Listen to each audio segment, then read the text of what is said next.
Hello, everybody, and welcome back to another segment of Ask the Experts, a series where we talk to some of the leading experts in their field to learn more about some of the ongoing issues in the health and sports world.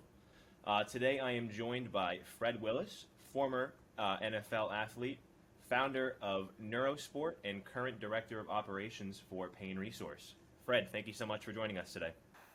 Thank you. It's nice to be here. Thanks for inviting me. So I guess we'll just jump right in. Could you tell me a little bit about your experience in the NFL, your career, where you started? Went to like all of my NFL brothers went to college. I happened to go to Boston College and was drafted by the Cincinnati Bengals and played a total of 9 years in the NFL with the Bengals, the Houston Oilers back in the Bum Phillips era, and the Denver Broncos. I might add that during my career at the NFL, I was on the executive committee for the Players Union and was pretty actively involved with players. So, I was a part of that stuff all through my career. So I imagine being in the league as long as you have, that you've experienced some injuries along the way. Yeah, yeah. That I don't know how much time we have, but you know, well, like many of my NFL brothers, our injuries, and the reasons we have dementia and other aren't related to just the NFL. They are, we all had a history of playing a highly violent contact sport from, all of us played from Pop Warner, through high school, through college, through the NFL. So you add up all those years, and the injuries are amazing.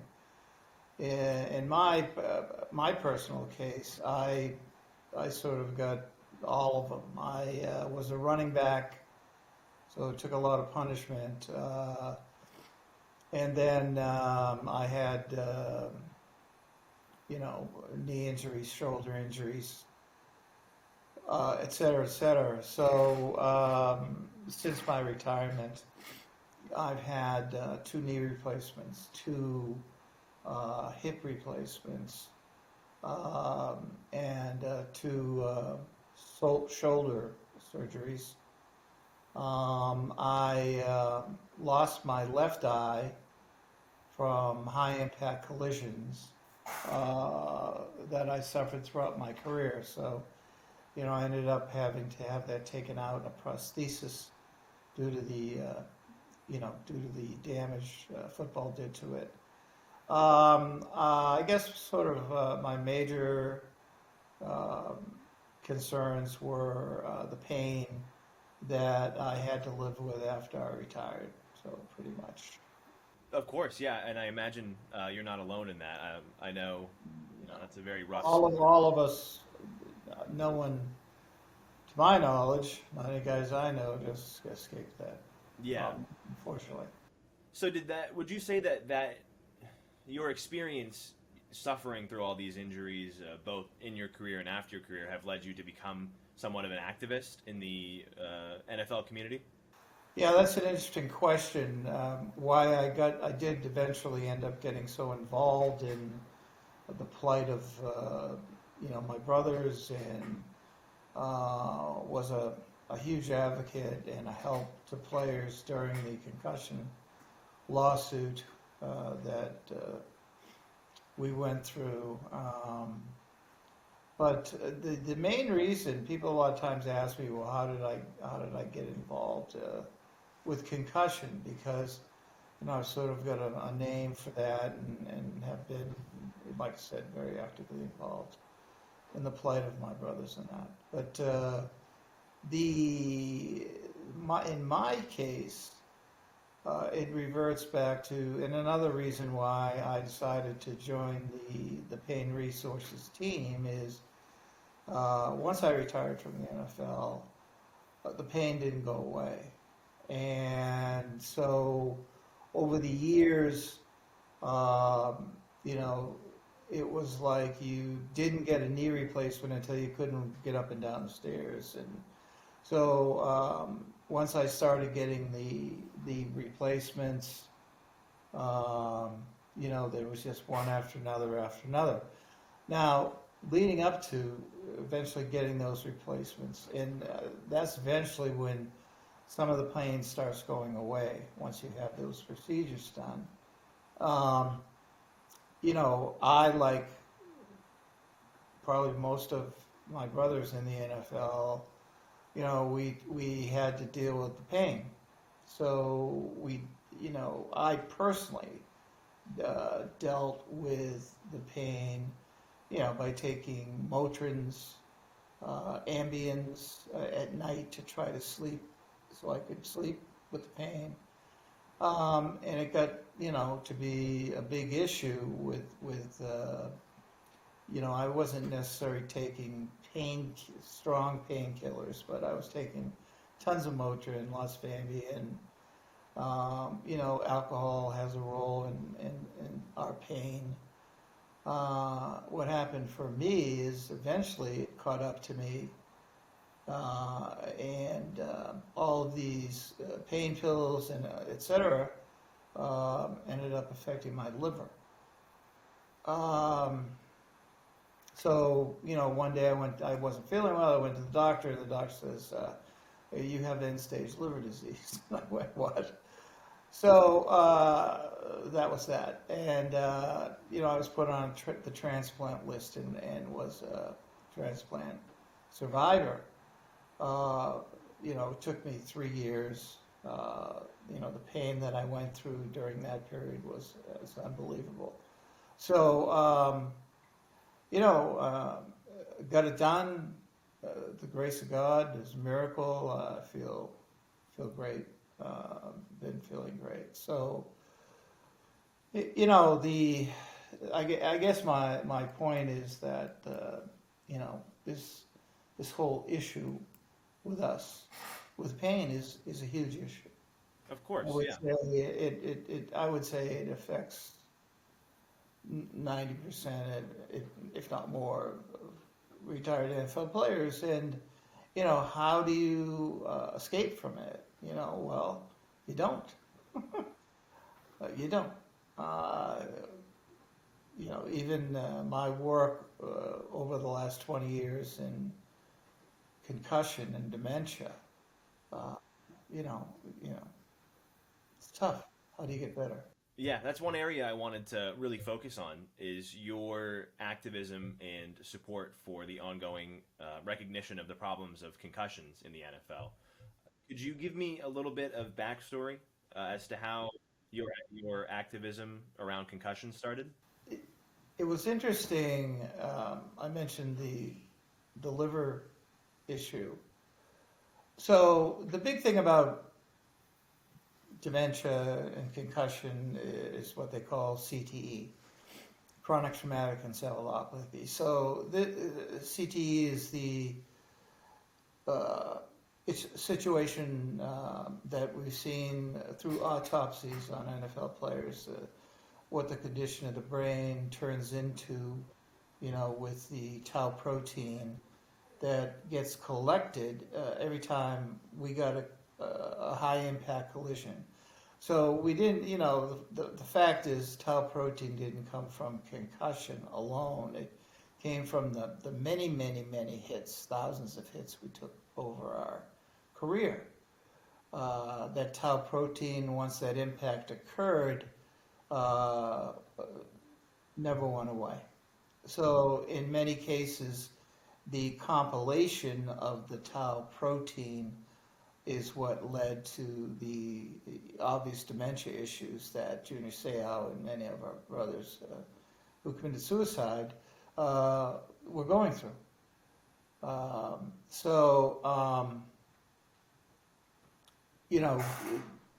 In my case, when it first started, when we first started seeing guys, the issue came up. I was, I live in Boston, so BU, the Bob Stern and those people were the big pieces behind this issue. But the reason I decided to get involved with it was my experience that I had with my liver. Um, Liver patients people who are going through liver transplants and the experiences they have, the symptoms they have, mirror in many ways what the NFL guys are going through with CTE. Yeah, so in my case,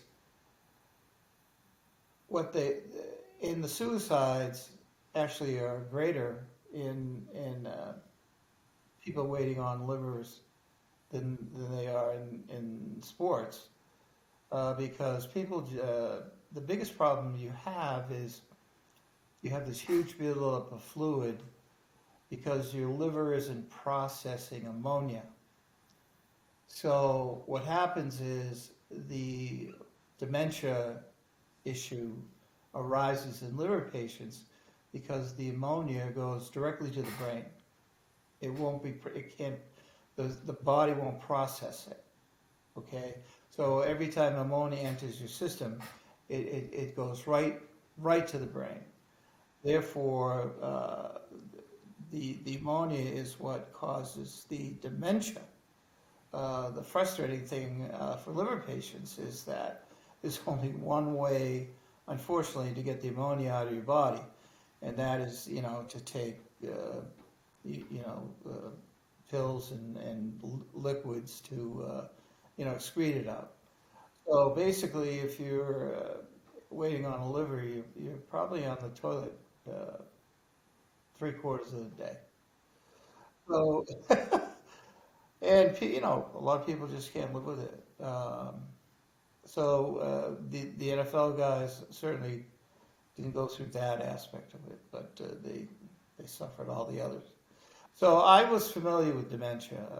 When I was sick for 3 years waiting on a liver, I couldn't go anywhere. I couldn't do anything because if I went to a business meeting, I'd have to be excused. The few times I tried and didn't take the medications, I can remember one incident. I had to take the train into Boston, and eventually, when I left, I hadn't taken any of the medications. I ended up in New Hampshire, So it was very difficult. So in liver patients, they call it hepatic encephalopathy, whereas in our guys, it's chronic traumatic encephalopathy.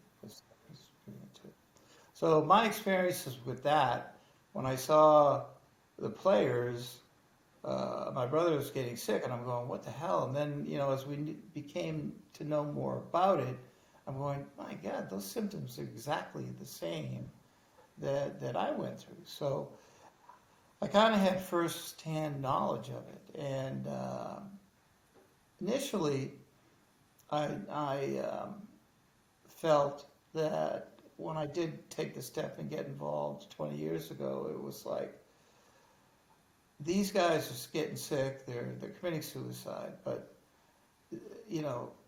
they don't want a cure, not a cure, but they don't want to figure out CTE, they want to get better. So that was very challenging for me to try to come up with some sort of treatment that could help guys with dementia.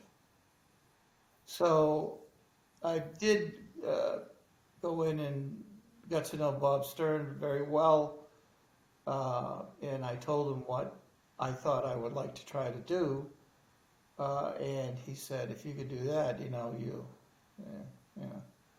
be president of the United States or whatever. But I did quite a bit of research, and I came up with an idea that I saw that neurofeedback was very successful with children with issues, childhood issues, things like that. And there there wasn't much research on dementia. CTE was there. It was PTSD, not PTSD, but what the kids were going through. I forget the name. So I did a lot of research in that area and thought that the possibility, like through neurofeedback, what it does is it attempts to rewire the brain. So the thinking of the individual starts to change to the positive. So I ended up really getting involved in neurofeedback for a number of years. I self-funded a clinical trial study. We had a small sample because it was very expensive to do a clinical trial of around 25 retired players, mostly in Florida. Worked with doctors down there and some clinicians, and we did it ended up being a 3-year study, which turned out to be extremely successful. So we saw, what we did was we put these guys through treatment, 10 sessions with neurofeedback, and then came back in 3 months and did something called a brain scan, okay, to see if there were any changes in the brain. And over 3, 6, 9, 12 time period, we started seeing no changes. In other words, they weren't getting worse. They were getting better. So some dramatically better, some just better. So they weren't in the same place. So we brought them back in a year, 2 years, and 3 years. So it turned out to have a lasting effect on these guys. So from there, the concussion settlement started, and I started, because I had acquired a lot of relationships with neurologists and neuropsychologists, and knew them well, and knew what this was all about, I decided to become active in the NFL Concussion Settlement. So I went, talked to players, guide them to, one of the big problems back when this started was it was just some money grab. You had thousands of lawyers involved in it, and they were just ripping guys off and taking 40% of a settlement if they got it. So I kind of stepped in and said, okay, these are guys that are only going to charge you this. They're going to pay for your examinations. They're going to do all blah, blah, blah.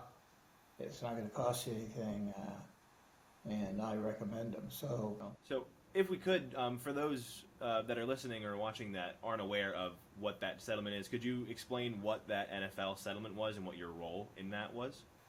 Well, my role was primarily, was only really trying to help guys, direct them to the right attorneys and the right doctors.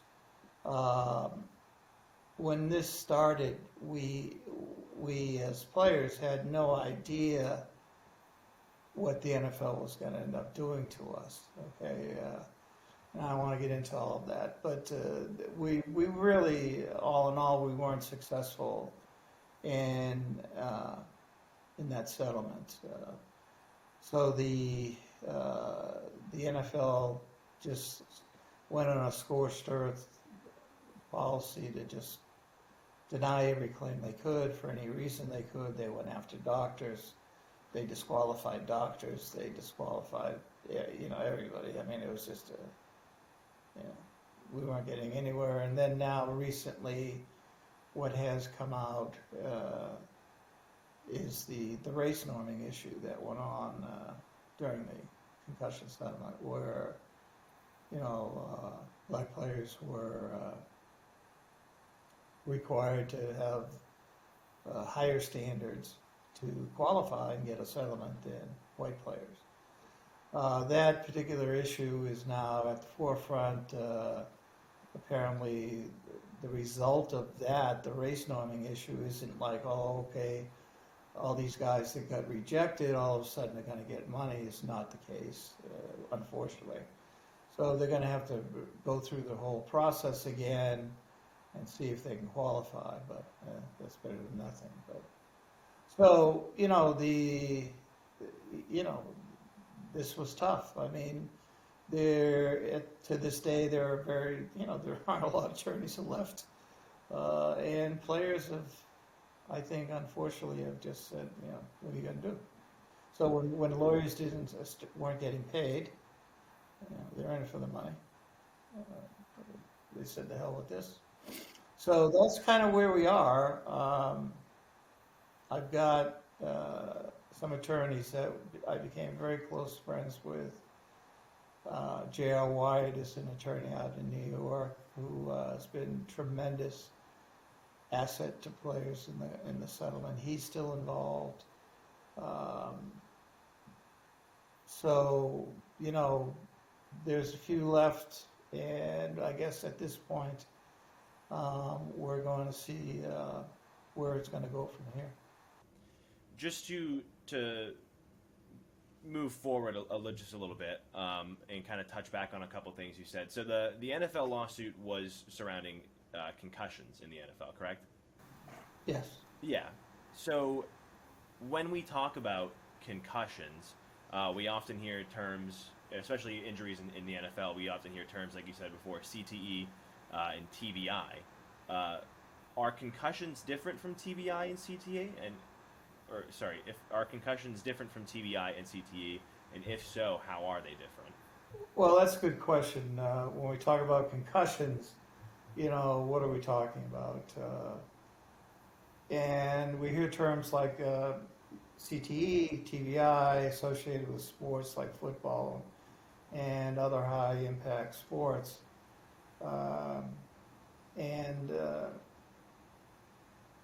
The two, TBI and CTE, are related.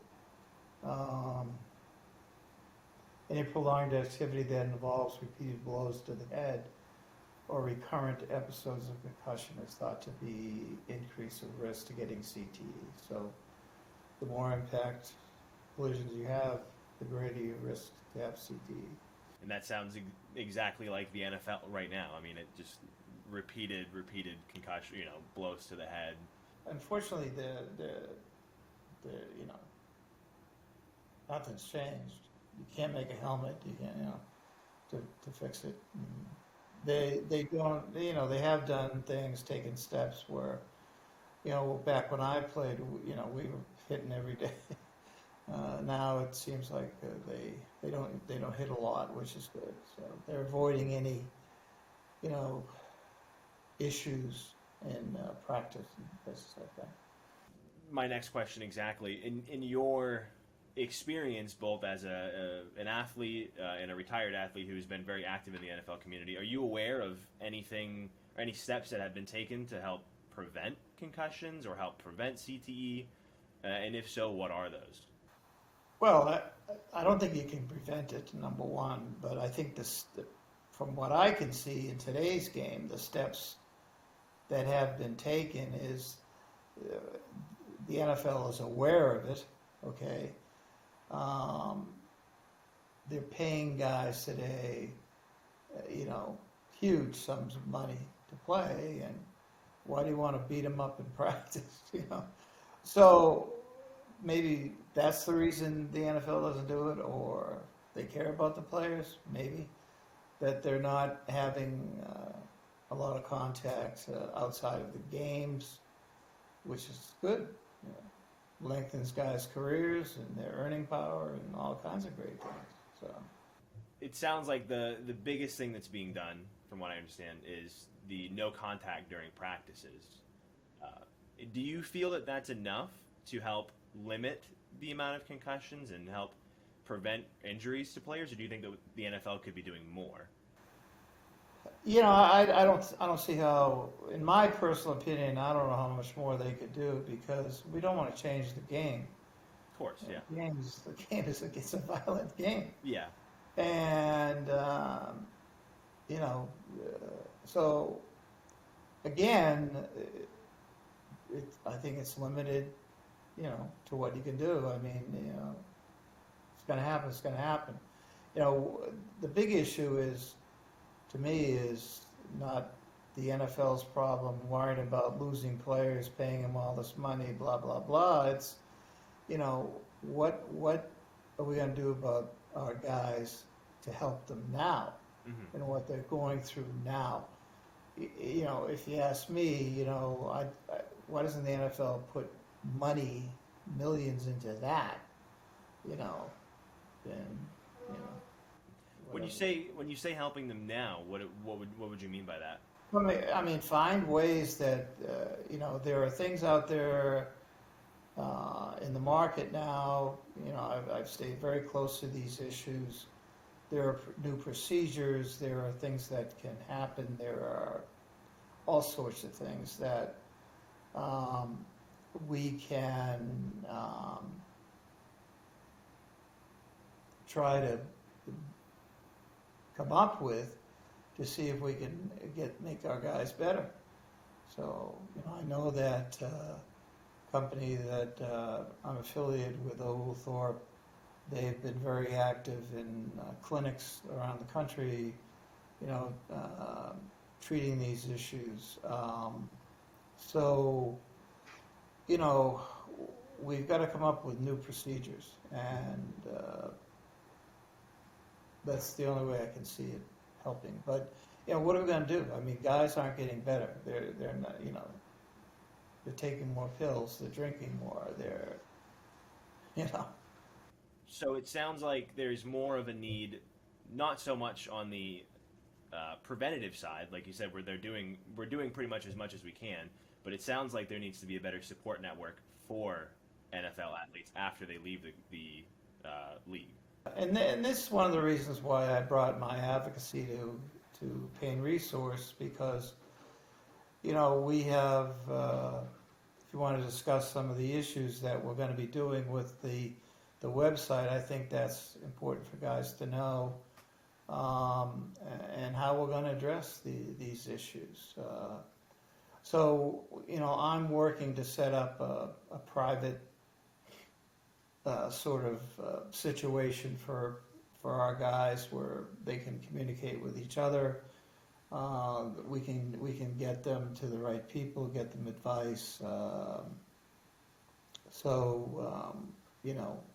Right now we've got a lot of information going out to players about the Pain Resource website, and we'll have more going out there where they can join the website free of charge and use that as a vehicle or a means to start discussing what they're going through with the right people, and then lead them hopefully in the right direction to get help.